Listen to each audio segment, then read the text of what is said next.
Okay, so Oakland and I here want to give a quick little talk about service dog etiquette. What? And things you can do or not do when you see a service dog team in public. So, starting off with the basic that you should abide by with any dog, ask before you pet. You do not just run up and pet them without asking first. And usually, you're going to be told no when a service dog is working because they're at work. They have to pay attention to what they're doing. Sometimes we will allow it, sometimes we won't. It don't take offense if we say no. It just means that our dog is busy and we don't want to stop and have them bothered at the moment. Now, if you have kids, don't encourage them to stare at the dog. Don't say, "Look at the doggy. Look, there's a dog. Oh, what a cute dog," that kind of thing. Don't encourage it. Encouraging your child to stare at a service dog, he's showing his butt, is encouraging your child to stare at someone who is disabled. That's not something you want to encourage in your child. Next up, don't let your dog approach a service dog. I don't care if your dog is a service dog too. Don't let them approach another service dog. That can be a big problem if the dog is training, or if in fact the dog that you let your dog approach is fake. Your dog could get hurt. You don't want it to cause issues for either the other dog, yourself, or the service dog handler. It's not good for anyone involved. Next up, if you see a service dog handler on the ground, sitting, laying down, something like that, and the dog is lying next to them, lying on top of them, that kind of thing, that doesn't mean the dogs are off duty. They're still working. And they can also nap when on duty. They're still working. They're taking a little break, possibly. Maybe the handler doesn't feel good. I oftentimes have to sit if I'm starting to have overwhelming feelings like a panic attack or a schizophrenic episode starting.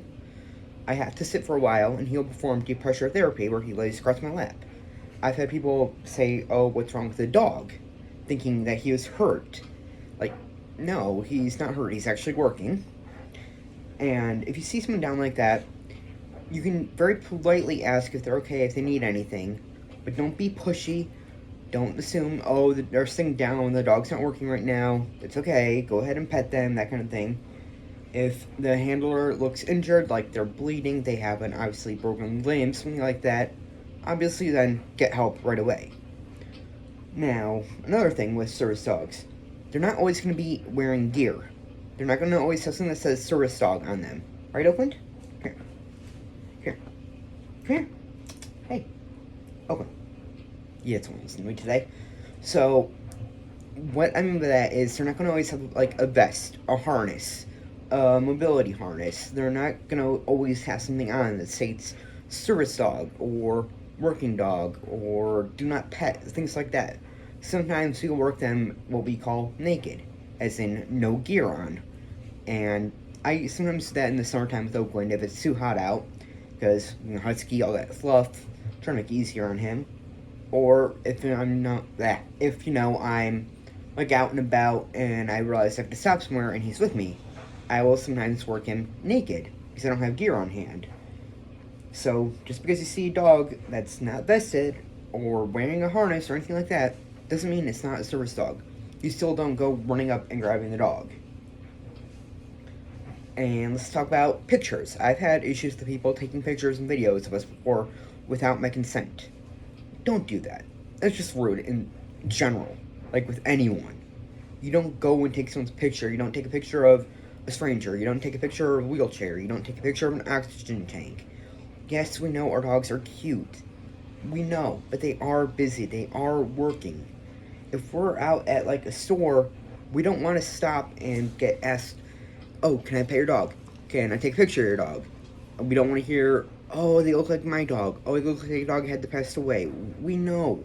We get it. But they are busy working. Right, Oakland? Okay.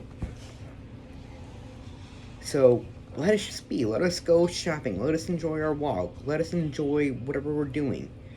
We have our own lives. We want to get on with them. It does get old. I'm sorry, but it does. We don't... Seriously. Oakland. We don't want to be stopped every 2 seconds to hear, "Oh, what a cute dog. Oh, they look like my dog. Oh, they look like my friend's dog." Or with Huskies, I hear a lot, Oh, they look like a wolf. Is that a wolf? Is he part wolf? Just stop. Just let me enjoy my day, please. Okay. And let's see. Oh, alerts. Just because you're seeing a service dog jumping up or pawing at their handler doesn't mean you can say stuff like, oh, they're obviously not a service dog. Oh, they're obviously not well behaved. Oh, they're obviously not trained. Sometimes that, when you see that, it is the dog actually alerting to something with the owner. For example, if I do this, you'll see this behavior out of him.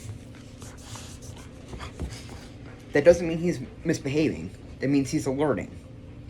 So don't go over and start yelling at someone that their dog's fake because you see a dog jumping up on them like this.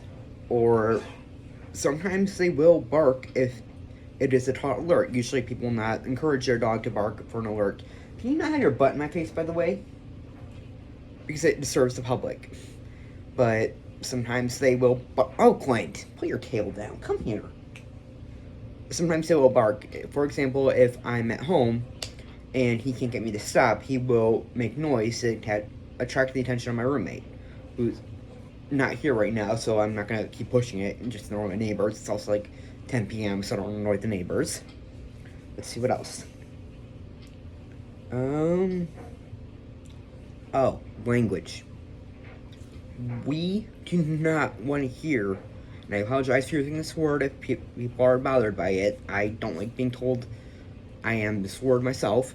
We don't want to hear that we're retarded. Just don't say that, seriously.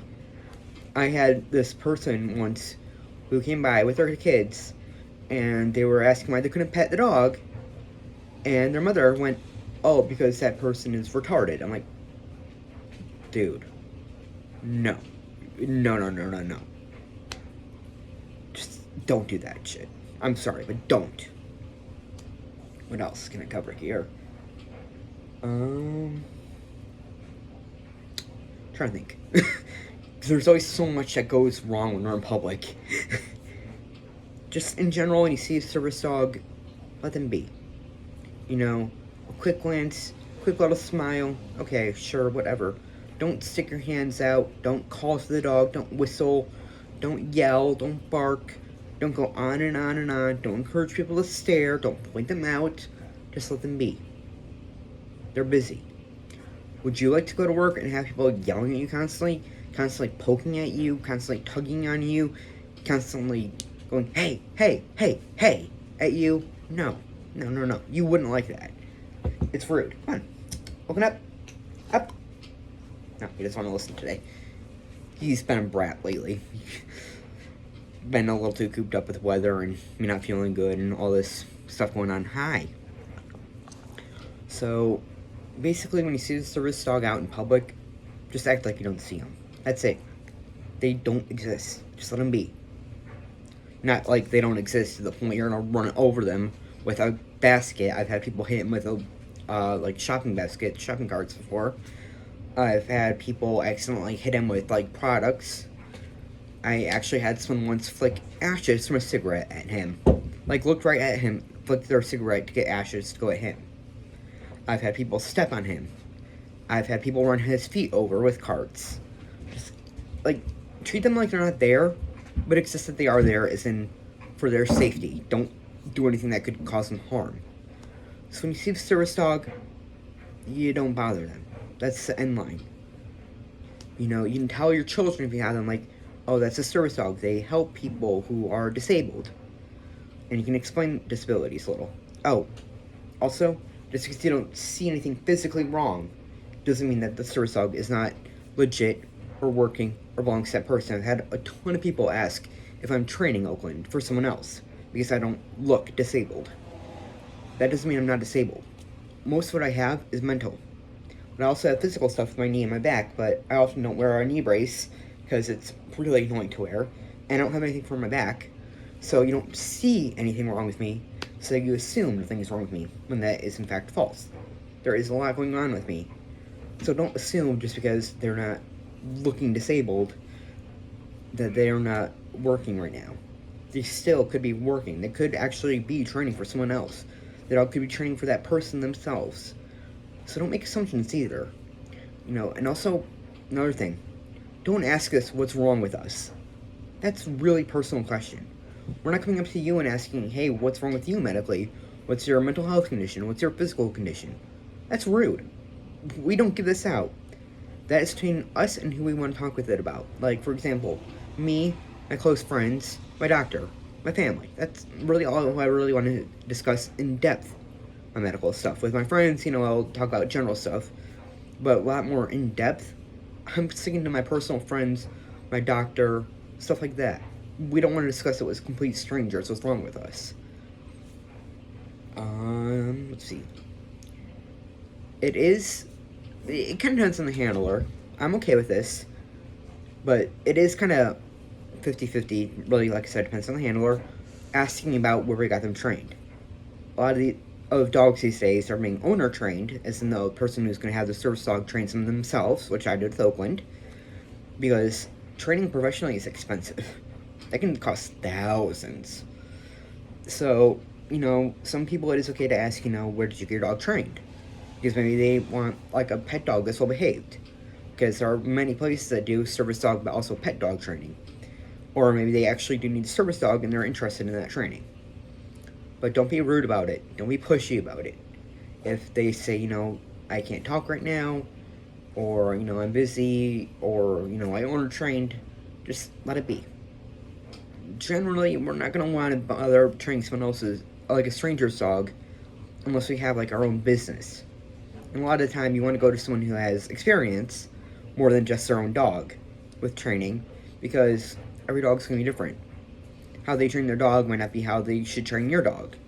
You're going to want to know that they have the experience with other dogs in order to train a dog properly. Other than that, I can't really think of anything else right now. I would have Oakland say bye, but he's under the couch. But, yeah, he likes to lay under the couch. But for now, that will be it. And remember, just be polite. Don't bother us. Let us be. Let us live our lives. That's it.